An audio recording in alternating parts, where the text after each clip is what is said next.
Before sunrise, the fort is already listening. Frost clings to shields outside the barracks door. A horn cuts the dark like a command from heaven. 8 men stir beneath rough blankets and stale wool. Somewhere beyond the walls, enemies are only a rumor. Inside, another enemy waits: exhaustion, boredom, and discipline. This is Rome at its hardest edge. Not the marble city, but the boot that holds it. Follow one legionary through an ordinary imperial day, and watch how empire survives on routine. Not every Roman soldier knew this exact morning, but many imperial legionaries knew something close. Picture the 2nd century frontier. The empire is rich, huge, and uneasy. He sleeps in a barracks room. Campaigning soldiers would share leather tents. His smallest unit is the contubernium. 8 men share space, tools, and trouble. The room smells of oil and wool. Yesterday's smoke still clings. He dresses fast in the dark: belt, boots, tunic, cloak. Armor is not always worn at waking, but his gear stays within reach. Helmet and shield wait by the wall. Metal catches the lamp. His sword hangs ready at the belt. A loose strap could shame him. Much of this kit is maintained personally. Soldiering includes constant repair. Some pieces are already old. Roman armies patch, reuse, and pass equipment down. Outside, sandals scrape the courtyard. A centurion needs few words. Orders arrive through routine. Roll call and work assignments follow. Battle is rare this morning. Labor is certain. Breakfast is plain and practical. Grain, not ceremony, answers hunger. Wheat becomes porridge or bread. Both disappear quickly. Vinegar water sharpens the mouth. Small groups cook and eat together. Then comes inspection. Rome trains in peace to survive war. Wooden swords and shields await him. Practice feels harder, so battle feels lighter. He thrusts more than he slashes. Formation matters more than swagger. Commands crack across the yard. Men from many provinces answer together. Some are citizens already. Others serve for future citizenship. Trumpets and standards teach direction. Confusion must obey signals. He learns to march hard. Pack weight darkens wool and leather. On campaign, tools matter greatly. Soldiers carry what keeps them alive.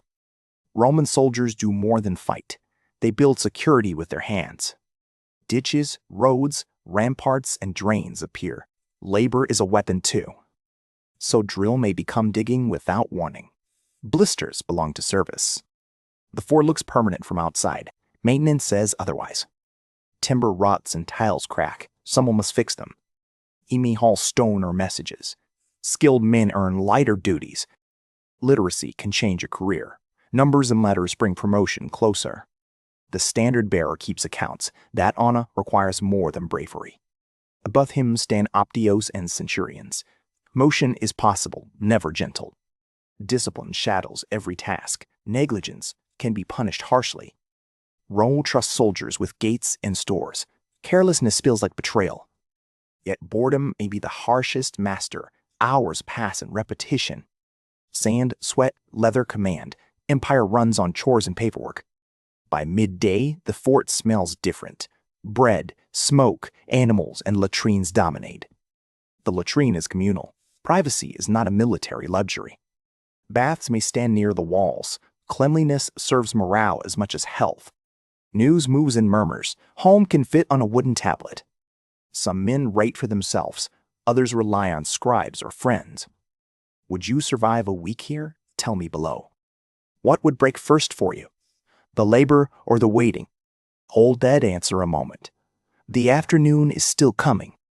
A letter home may mention money, or children never officially recognized. Common soldiers were not always allowed marriage. Unofficial families still gathered near forts. Beyond the walls grows the vicus.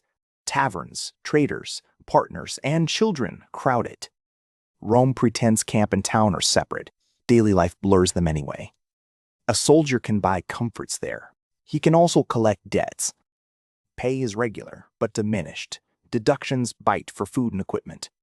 Still, enlistment offers something solid. Many freemen lack that elsewhere. For auxiliaries, citizenship waits ahead. It can transform a whole family. 25 years is the bargain. Youth is the first payment. Afternoon duty depends on posting. Frontier peace is never fully peaceful. He might patrol a road or river. He might escort supplies. He might guard the granary or gate. Watch duty seems ordinary. That makes it important. Grain and information keep empires alive. So he learns to notice everything: hoofbeats, seals, faces, weather. His work is rarely glorious. It makes glory possible elsewhere. If officers inspect, posture stiffens. Everyone performs Rome for Rome. Religion threads through the day. So does superstition. He may salute Jupiter or Mars. Another man whispers to Mithras. Local gods stand beside Roman ones. The empire absorbs what it meets. A tiny offering may be enough. Ritual gives shape to fear. He needs companions too. No soldier endures alone for long.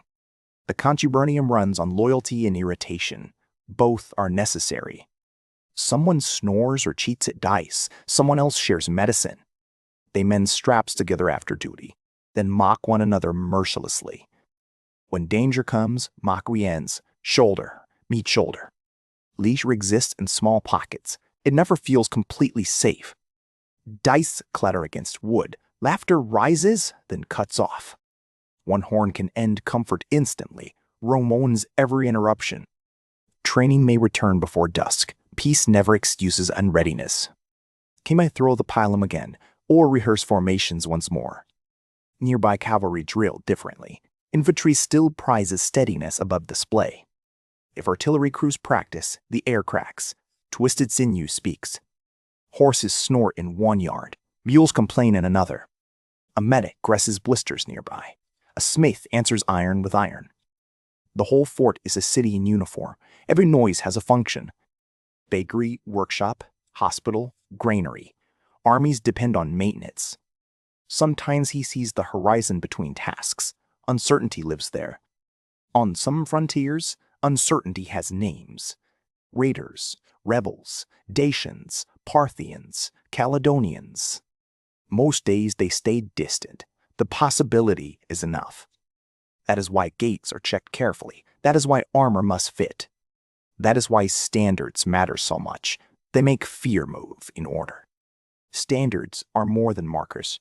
They hold memory and oath. When he enlisted, he swore the sacramentum. Duty became law around him. Leaving was never simple afterward. Service-bound body, pay, and reputation. Reality included illness, accidents, and fatigue. Ancient soldiers were never statues. Some men chased promotion fiercely. Others counted surviving years. At sunset, the stone softens. The fort almost looks peaceful. Smoke climbs from cook fires. Supper gathers the exhausted together. Again there is grain. Perhaps beans, bacon, or cheese. Perhaps diluted wine appears. Perhaps only water and jokes. He eats with familiar faces. That matters most now. The day's complaints become performance. Bad officers improve in imitation. Someone brings news from another province. Someone invents worse news. Laughter works like cheap medicine. Camps always need more. If he writes tonight, lamplight helps. Home returns in fragments. He may ask for socks or money. Archaeology remembers such humble needs. He may boast a little. He may hide fear entirely. Then the gates close. Duties do not. Night is divided into watches. Sleep arrives in fragments. If his turn comes, he shoulders weapons. Cold enters immediately. Torchlight shakes on stone and timber. Beyond the ditch, the world disappears.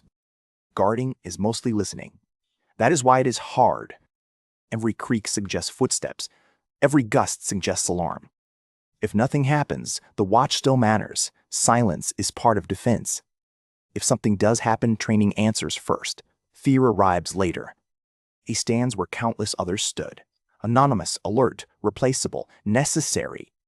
This is Rome's hidden strength, not triumph, but endurance.